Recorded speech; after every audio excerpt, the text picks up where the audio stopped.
Okay, सो आज हम लोग स्टार्ट कर रहे हैं new chapter, that is alternating current. Okay, तो अल्टरनेटिंग करंट के बारे में आप लोग जानते हैं थोड़ा बहुत, तो बताइए। क्लास 10th में पढ़ा होगा आप लोगों ने, चैप्टर 13 था magnetic effects of electric current. उसमें AC DC थोड़ा बहुत आता था, याद है कुछ किसी को? What is alternating current?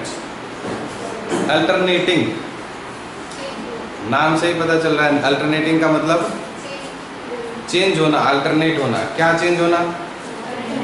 Current change होना। मतलब कभी 2 एम्पियर है, कभी 3 एम्पियर, कभी 4 एम्पियर, ऐसा कुछ या और कुछ? हाँ, ग्राफ चेंज होता है, पोटेंशियल चेंज।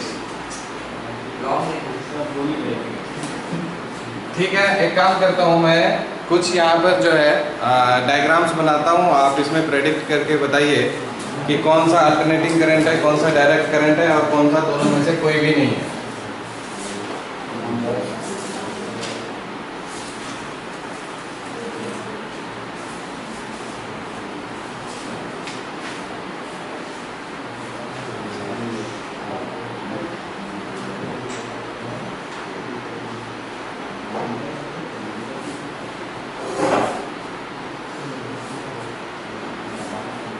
मतलब पैटर्न सेम है, थोड़ा बहुत उल्टा सीधा बन जा रहा होगा। ठीक है, ये आपका करंट वर्सेस टाइम ग्राफ है। ठीक है, this is I versus T graph. तो आप लोग को जज करना है कौन सा इसमें अल्टरनेटिंग करंट है। ये अल्टरनेटिंग है या नहीं है?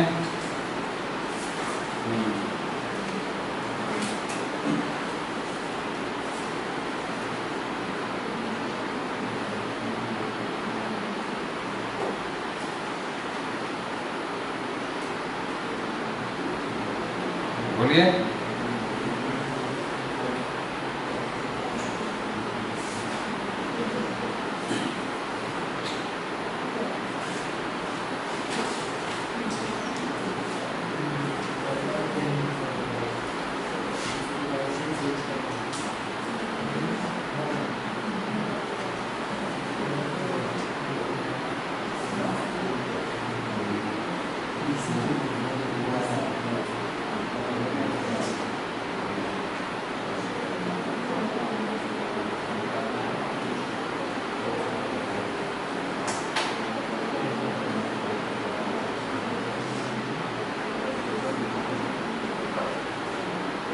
बताइए, इनमें से आप लोग को क्या लग रहा है, कौन कौन सा अल्टरनेटिव है? फर्स्ट वाला।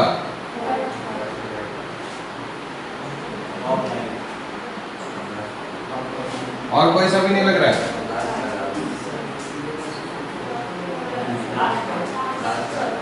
अगर दिख रहा हो तो एक और बना देता हूँ।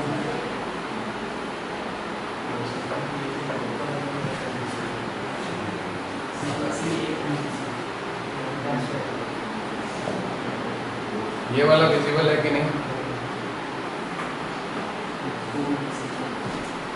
है क्या? हाँ है। ओके, तो बताइए इनमें से क्या लग रहा है आपको, कौन सा अल्टरनेटिंग करंट है, कौन सा नहीं है?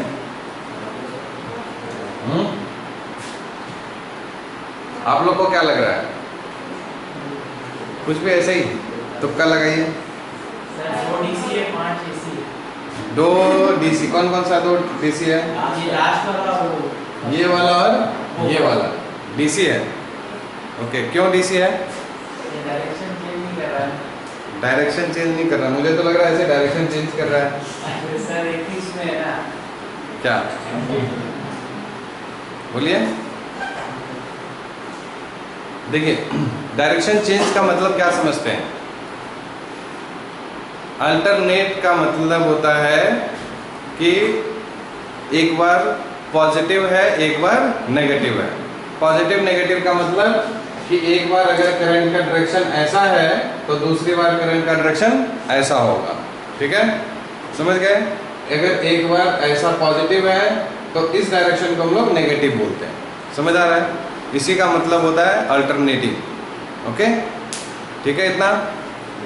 चलिए, तो देखिए अल्टरनेटिंग करंट का जो एक्चुअल डेफिनेशन है वो क्या है कि उसका जो भी मतलब कि करंट जो भी होगा, ठीक है, वैसा करंट जिसका एम्पलीट्यूड कांस्टेंट हो, ठीक है, एम्पलीट्यूड क्या हो, कांस्टेंट। एम्पलीट्यूड मालूम है आपको, हम लोग क्लास 9 से पढ़ते आ रहे हैं, ये जो maximum variation from the mean position होता है जिसको हम लोग एम्पलीट्यूड बोलते हैं, ठीक है। मीन पोजीशन अगर ये है तो ये एम्पलीट्यूड, तो एम्पलीट्यूड कांस्टेंट होगा, ठीक।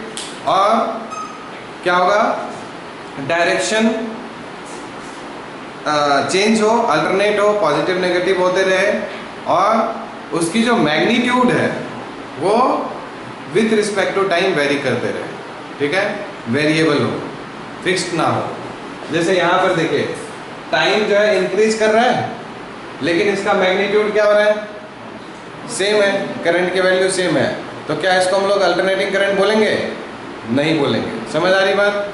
अल्टरनेटिंग करंट में एम्पलीट्यूड कांस्टेंट, चलिए एम्पलीट्यूड तो कांस्टेंट है, ठीक है, लेकिन क्या टाइम के साथ इसका मैग्नीट्यूड वेरी कर रहा है, नहीं कर रहा है, तो this is not an AC, okay, this is not an example of alternating current, this is called direct current, ठीक है, जिसमें डायरेक्ट करंट उसको बोलते हैं जिसका मैग्नीट्यूड और डायरेक्शन दोनों ही सेम हो, ठीक है, मैग्नीट्यूड भी सेम हो और डायरेक्शन भी सेम हो, मैग्नीट्यूड कांस्टेंट हो ये बोल सकते हैं हम लोग, ठीक है, डायरेक्शन भी सेम हो, ओके।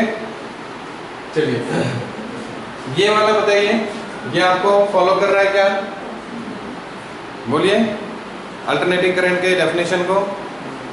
इसका एम्पलीट्यूड कांस्टेंट है, बोलिए सब जगह पे, ठीक है, ये एम्पलीट्यूड यही होता है ना, दिस दिस दिस, ठीक है, हर जगह पर एम्पलीट्यूड इसका सेम है, ओके। और यहाँ पर ये पॉजिटिव है और यहाँ पर इसके इधर क्या होगा, इधर पॉजिटिव करंट होगा तो यहाँ पर क्या होगा, नेगेटिव करंट होगा। सो इधर पॉजिटिव है इधर नेगेटिव, इधर पॉजिटिव है इधर नेगेटिव है, आ रही बात समझ में, बोलिए।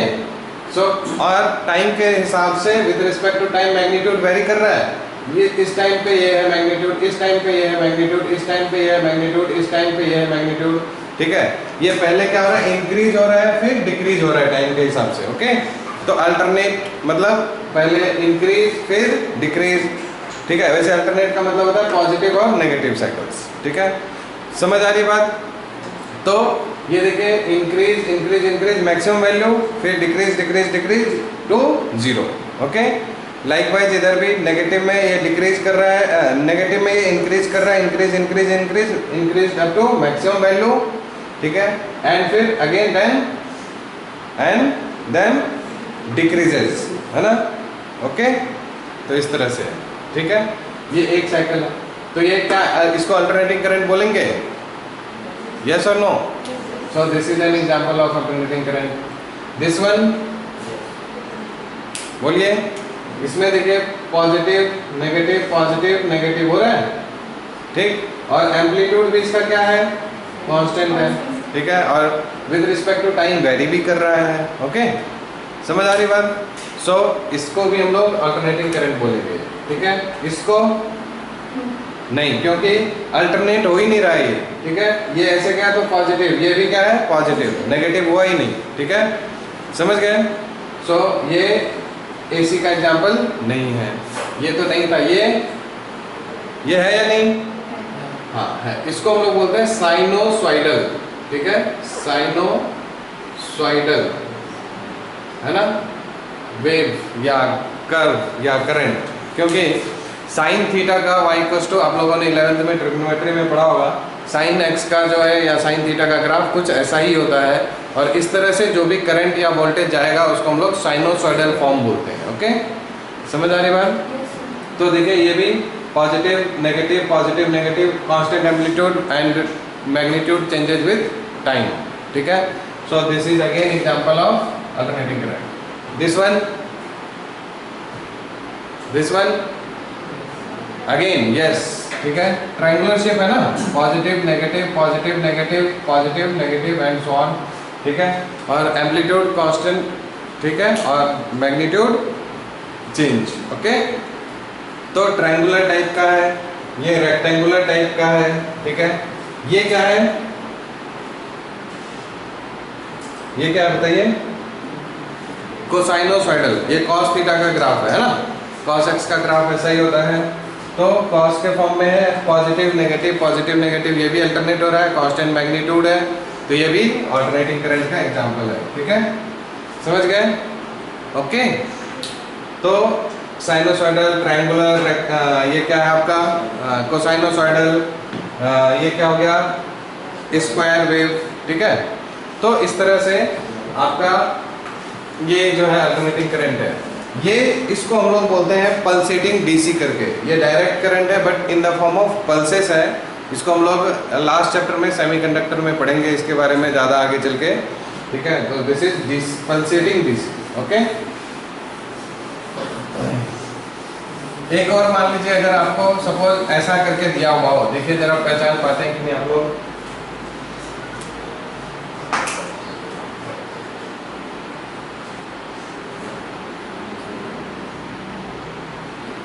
ये भी साइनोसॉइडल है, बोलिए, तो ये भी एसी है?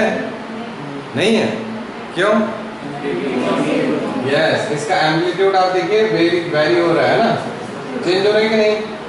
ठीक है, तो सब जगह पे एम्पलीट्यूड सेम नहीं है, बाकी सब कुछ ठीक है, इसलिए इसको हम लोग अल्टरनेटिंग करंट नहीं बोलेंगे। ओके, सो आई होप कि सबको क्लियर होगा कि कैसे हम लोग पहचानेंगे कौन एसी है या नहीं है। ठीक है, और डीसी के लिए क्या बताया, डायरेक्शन रिवर्स नहीं होगा, ठीक है, सेम डायरेक्शन होगा, पोलैरिटी चेंज नहीं होगा, और मैग्नीट्यूड भी कांस्टेंट ही रहता है। ठीक है, और उसकी फ्रीक्वेंसी 0 होती है, या जो डायरेक्ट करंट है उसको हम लोग बोल सकते हैं फ्रीक्वेंसी 0 है। ठीक है, और उसमें शॉक नहीं लगता है, अल्टरनेटिंग करंट में शॉक लगता है, सब आप लोग 10th में पढ़े होंगे। ठीक है, तो अब हम लोग बात कर लेते हैं कि एसी और डीसी में ज़्यादा अच्छा कौन है? कौन अच्छा है बताइए? एसी, क्यों? अच्छा, अगर ये बताइए दोनों में अगर जान मारने की बात हो तो कौन मार सकता है, डीसी या एसी? एसी आपको जान से मार सकता है, डीसी अभी कभी आपको जान से नहीं मारेगा, इसमें शॉक नहीं लगता है ना, झटके नहीं लगते हैं। तो आप बताइए कौन अच्छा है, एसी या डीसी? ठीक है, तो डीसी अच्छा है, लेकिन एक्चुअल में हम लोग जान से मरने के लिए फिजिक्स नहीं पढ़ते हैं, है ना। तो क्या होता है इसमें और भी बहुत सारी चीज़ों को देखना है। ठीक है, तो सेफ्टी प्रिकॉशंस को ध्यान में रखते हुए अब हम लोग एडवांटेज और डिसएडवांटेज की बात करेंगे। ठीक है, तो एसी में क्या, एसी के क्या फ़ायदे हैं जो आपको मालूम है कि जितनी भी चीज़ें ऑलमोस्ट आपके घरों में, आप जो भी जैसे ट्यूबलाइट है, फैन है, रेफ्रिजरेटर है, एसी है, ठीक है, और घर में जितने भी डिवाइसेस हैं, माइक्रोवेव है ना, तो ये सब कुछ आपका एसी से चलता है या डीसी से चलता है? एसी से चलता है। ठीक है, आपके घर में कभी इन्वर्टर भी होता है। इन्वर्टर का क्या काम है, क्या करता है इन्वर्टर? इन्वर्टर क्या करता है? जिसके घर में इन्वर्टर है उनको मालूम होगा ना क्या करता है, उसके साथ एक बैटरी होता है। ठीक है, और बैटरी क्या करता है, क्या सप्लाई करता है? डायरेक्ट करंट, डीसी सप्लाई करता है। अब इन्वर्टर उसको क्या करता है, उस डीसी को एसी में कन्वर्ट कर देता है। ठीक, और फिर आपको जैसे लाइट जाती है तो आपका घर में सारा चीज़ एज इट इज चला जाता है, कोई प्रॉब्लम नहीं होती है। तो उसके पीछे एक डिवाइस है दैट इज इन्वर्टर, जो आपको बैटरी से करंट लेके उसको एसी में चेंज कर दिया और आपके घर में सब कुछ एज इट इज चल रहा होता है। समझ गए ना। तो इन्वर्टर एक डिवाइस है that converts DC into AC. तो डीसी का सोर्स क्या है? बैटरी। ठीक है, ओके। तो मोस्ट ऑफ द थिंग्स जो भी हमारे डेली लाइफ में होते हैं, ठीक है, अगर बात की जाए तो मतलब 100, अगर 100% की बात की जाए तो 100 में से 99% चीज़ें जो है एसी से चलती है, और 1% हम लोग यूज़ करते हैं, जैसे बाइक्स में, कार में। ठीक है, बाइक में, कार में क्या होता है? बैटरी होती है, उसी से तो ऑपरेट होता है ना, लाइट्स वगैरह जो जलाते हैं, तो वो वाली चीज़ जो है आपका डीसी यूज़ होता है। ठीक है, फिर आप इलेक्ट्रोलाइसिस करते हैं, मालूम है? इलेक्ट्रोलाइसिस आप लोग पढ़े होंगे ना केमिस्ट्री में। तो उसमें अल्टरनेटिंग करंट लगते हैं या डायरेक्ट करंट लगता है, बताइए? डायरेक्ट करंट, वहाँ पर हम लोग अल्टरनेटिंग करंट नहीं यूज करते हैं। क्यों नहीं यूज करते हैं, सोचिएगा, ठीक है। हम लोग अल्टरनेटिंग करंट ही, डायरेक्ट करंट ही क्यों यूज करते हैं इलेक्ट्रोलाइसिस में, और अल्टरनेटिंग करंट यूज क्यों नहीं करते हैं, आप लोग सोचिएगा, ठीक है। हाँ, टूट जाता है, क्यों टूट जाता है?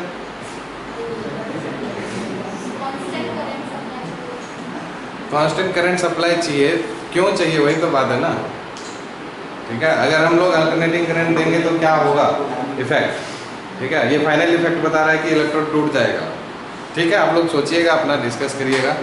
चलिए, तो एसी जो है अल्टरनेटिंग करंट, सबसे इसकी खास बात ये होती है, मतलब कि शॉक नहीं लगता, शॉक लगता है फिर भी हम लोग इसको जो है यूज़ करते हैं मोस्टली। सबसे आसान चीज़, सबसे मतलब इम्पोर्टेंट बात ये है कि ये इकोनॉमिकल होता है, इसको यूज़ करना इकोनॉमिकल होता है। कैसे?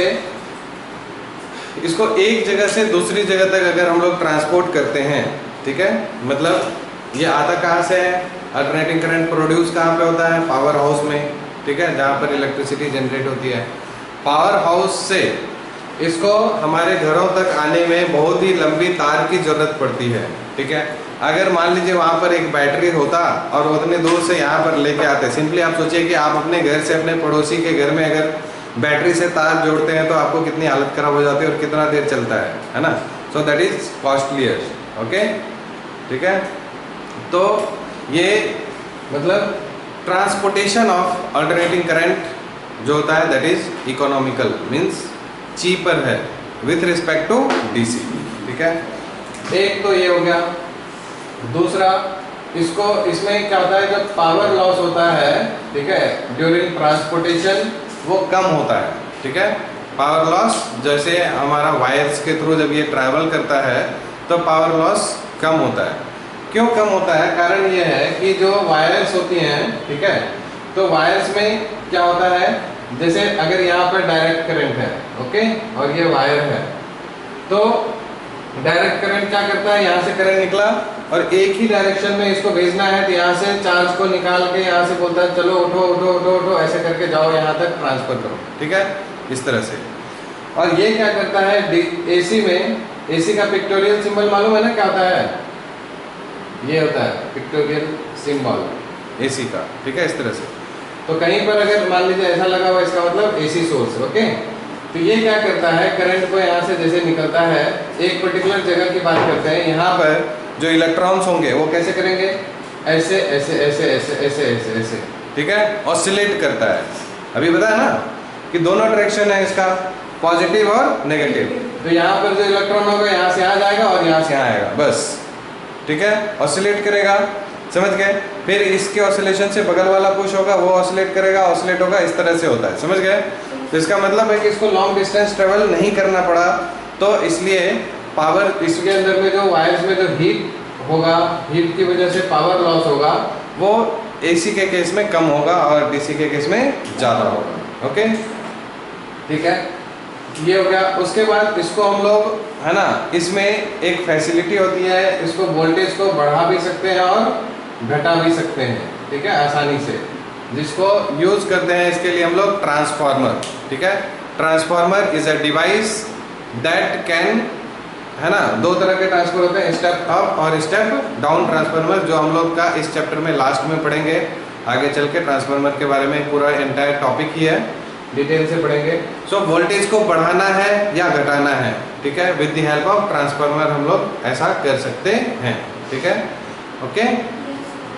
तो डीसी में भी होता है, इसमें भी हम लोग स्टेप अप स्टेप डाउन कर सकते हैं, but it is a very complex process and as well as it is costly, okay.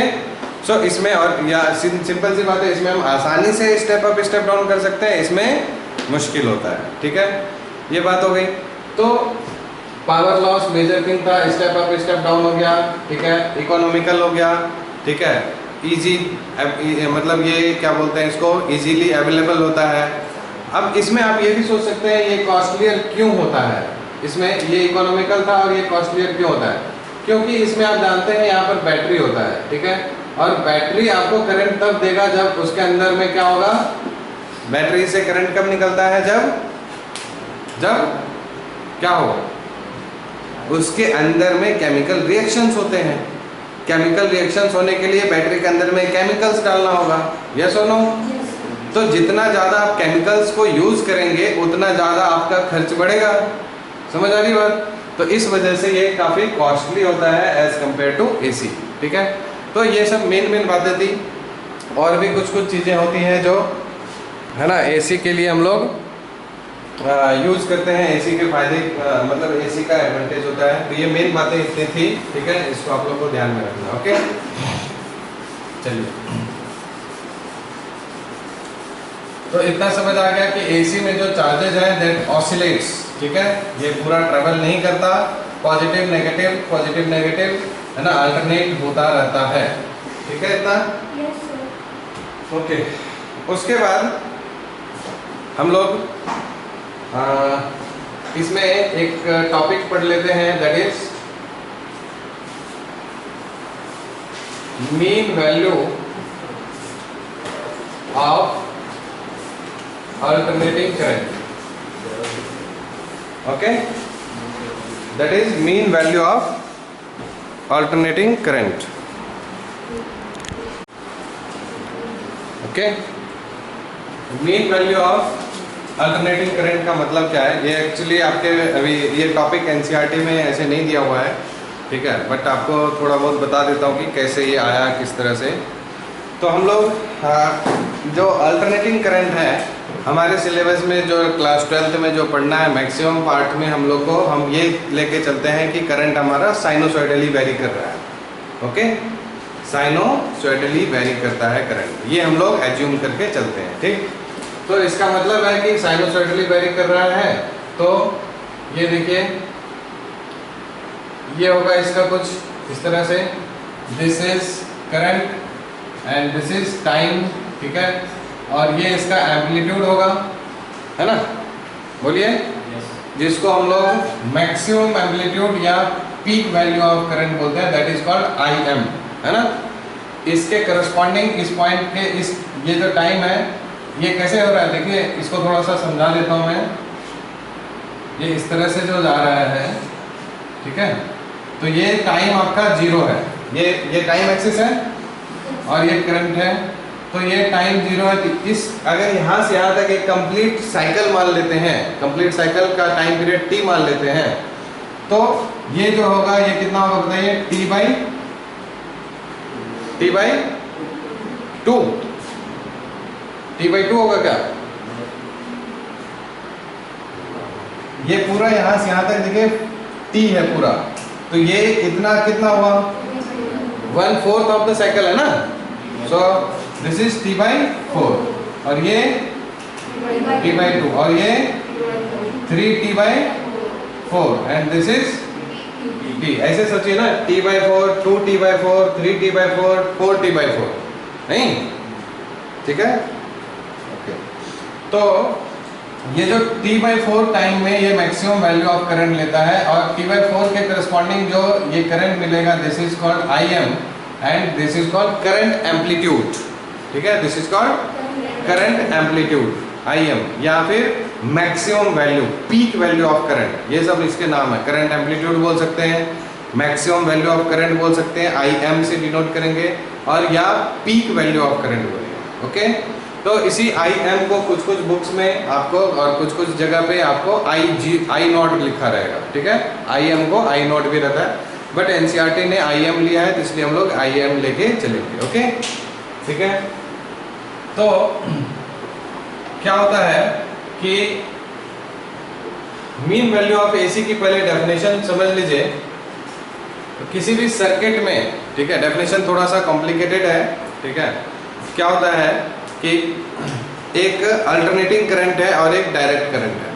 ठीक है, तो कहता है कि डायरेक्ट करंट, ठीक है, डायरेक्ट करंट किसी भी सर्किट में, ठीक है, जो डायरेक्ट करंट है यानी कि DC वोल्टेज, मतलब जो बैटरी होगा, तो बैटरी एक पर्टिकुलर टाइम इंटरवल में, ठीक है, मान लीजिए कि 5 मिनट के अंदर में जितना चार्ज सर्किट में सेंड करेगा, ठीक है, वायर में या सर्किट में सेंड करेगा, ठीक है, उतना अब दूसरे साइड में कौन हो गया, अल्टरनेटिंग करंट, ठीक है, एसी वोल्टेज, ठीक है, सेम टाइम में, ठीक है, जितना चार्ज वो सप्लाई करेगा उस सर्किट में, ठीक है, उसके करस्पॉन्डिंग जो करंट होगा उसको हम लोग क्या बोलते हैं, mean value of alternating current, ठीक है। और इसकी वैल्यू जो होती है दिस इज 0.637% है ना, या फिर 0.637 times the maximum value of current, ठीक है,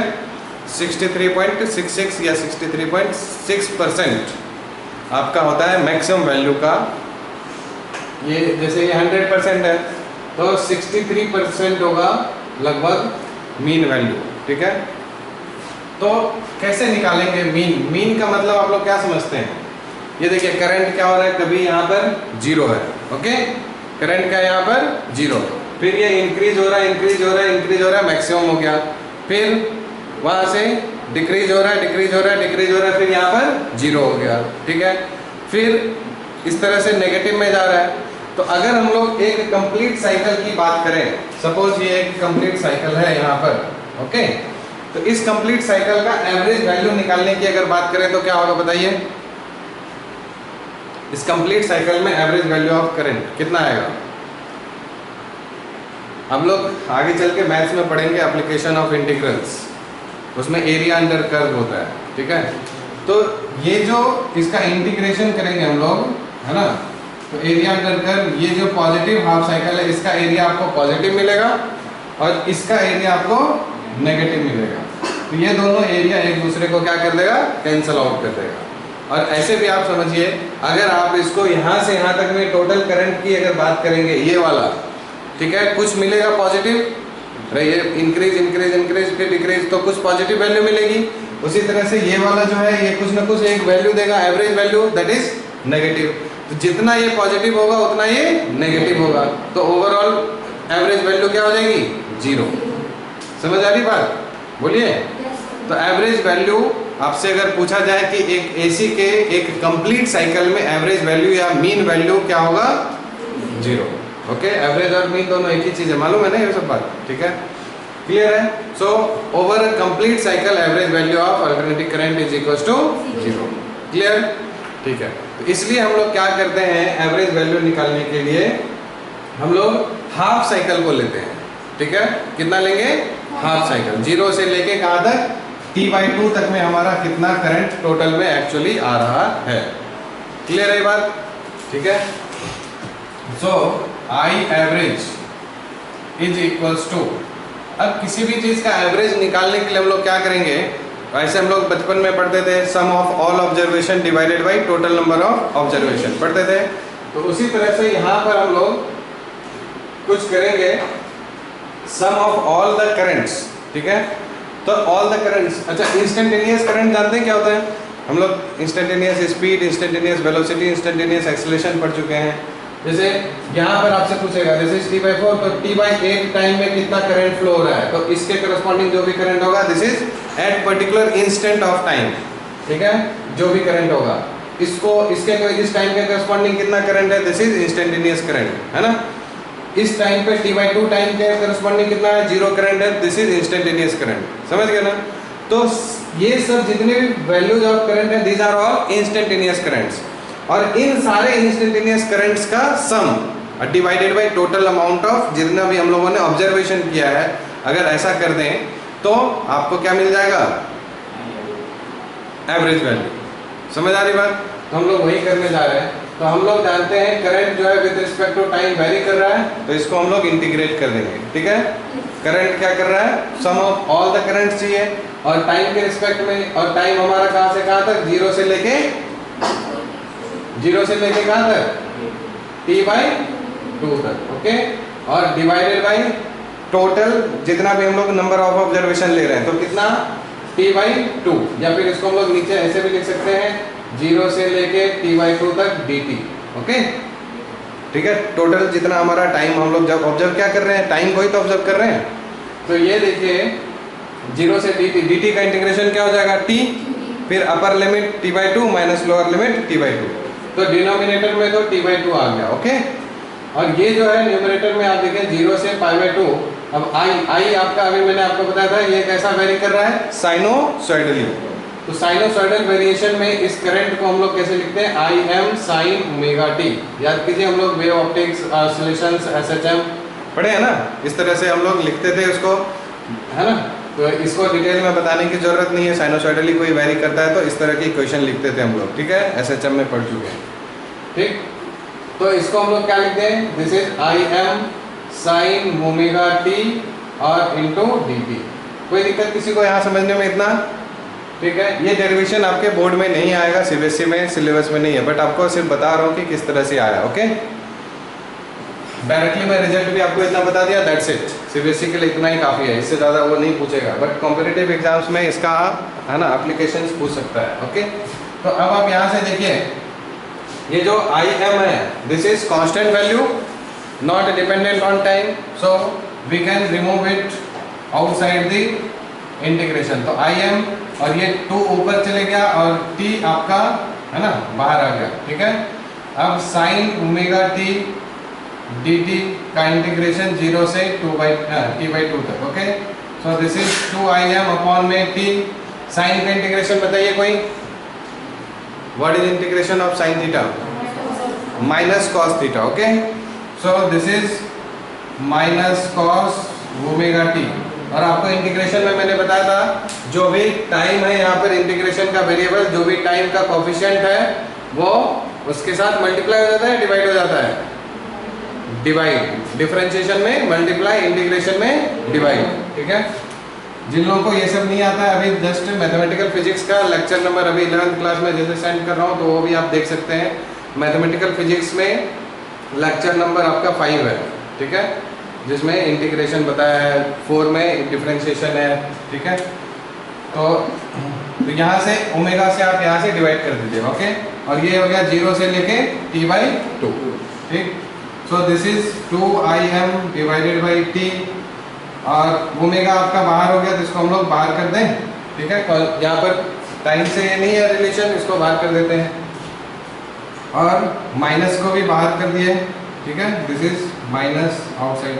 सो ये क्या बन गया, कॉस ओमेगा इंटू टी की जगह पे t/2 minus 0, sorry minus cos omega into 0, तो 0 हो जाएगा। समझ आ रही बात, ध्यान से समझिए आप। Omega into upper limit t/2 बोलिए ना, और minus omega into lower limit 0, ठीक है। टी की जगह पे यही तो पुट करना है, अपर लिमिट और लोअर लिमिट, ठीक है।